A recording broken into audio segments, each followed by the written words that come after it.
ബജറ്റിലെ കേന്ദ്ര അവഗണനയ്ക്കെതിരെ ഒറ്റക്കെട്ടായ പ്രതിഷേധമുയർത്തി കേരളം. ബി.ജെ.പി പകപോക്കുകയാണെന്ന് മുഖ്യമന്ത്രി തുറന്നടിച്ചു. കടുത്ത അവഗണനയാണ് സംസ്ഥാനത്തോട് കാണിച്ചതെന്ന് പ്രതിപക്ഷ നേതാവ് വി.ഡി. സതീശനും പ്രതികരിച്ചു. എന്നാൽ ഇതിനു മുൻപ് അനുവദിച്ച പദ്ധതികൾ കേരളം നടപ്പാക്കിയില്ല എന്നതായിരുന്നു ബി.ജെ.പി സംസ്ഥാന അധ്യക്ഷന്റെ വിചിത്രവാദം. ആവശ്യങ്ങളുടെ നീണ്ട പട്ടിക കേന്ദ്രത്തിന് മുന്നിൽ നൽകി പ്രതീക്ഷയോടെ കാത്തിരുന്ന കേരളത്തെ അക്ഷരാർത്ഥത്തിൽ നിരാശപ്പെടുത്തുന്നതായിരുന്നു നിർമ്മലാ സീതാരാമൻ അവതരിപ്പിച്ച കേന്ദ്ര ബജറ്റ്. ഇതിൽ കടുത്ത ഭാഷയിലായിരുന്നു മുഖ്യമന്ത്രിയുടെ പ്രതികരണം.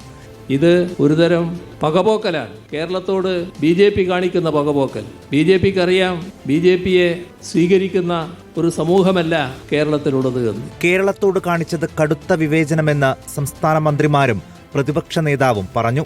കേന്ദ്ര ബജറ്റ് കേട്ടപ്പോൾ കേരളം ഇന്ത്യയുടെ ഭാഗമാണോ എന്ന് നമുക്ക് സംശയം തോന്നി. എയിംസും ഇല്ല, അതിവേഗ റെയിൽപാതയും ഇല്ല, കേരളത്തിന് വേണ്ടി ഒന്നുമില്ല. കേരളത്തെ അവഗണിച്ചതിലുള്ള അമർഷം ബജറ്റ് വേളയിൽ തന്നെ കേരള എംപിമാർ സഭയ്ക്കകത്ത് ഉയർത്തിയിരുന്നു. സഭയ്ക്ക് പുറത്തും എംപിമാരുടെ രോഷം അണപൊട്ടി. കേരളം ആമയെ പോലെ ആകണമെന്നുള്ളതാണ് ഇവർ ആഗ്രഹിക്കുന്നത്. കേരളത്തെ ഞെരിച്ച് ഇല്ലാതാക്കാനുള്ള ശ്രമമാണ് നടത്തിക്കൊണ്ടിരിക്കുന്നത്. എന്നാൽ നേരത്തെ അനുവദിച്ച പദ്ധതികളൊന്നും കേരളം പൂർത്തിയാക്കിയിട്ടില്ല എന്ന വിചിത്ര ന്യായീകരണമാണ് ബി.ജെ.പി സംസ്ഥാന അധ്യക്ഷൻ നിരത്തിയത്. നിങ്ങൾക്ക് തന്ന കാര്യങ്ങൾ എന്താണ് നിങ്ങൾ നടപ്പിലാക്കാത്തത്? പദ്ധതികൾ എന്തുകൊണ്ട് നിങ്ങൾ ചെയ്യുന്നില്ല? News desk reporter.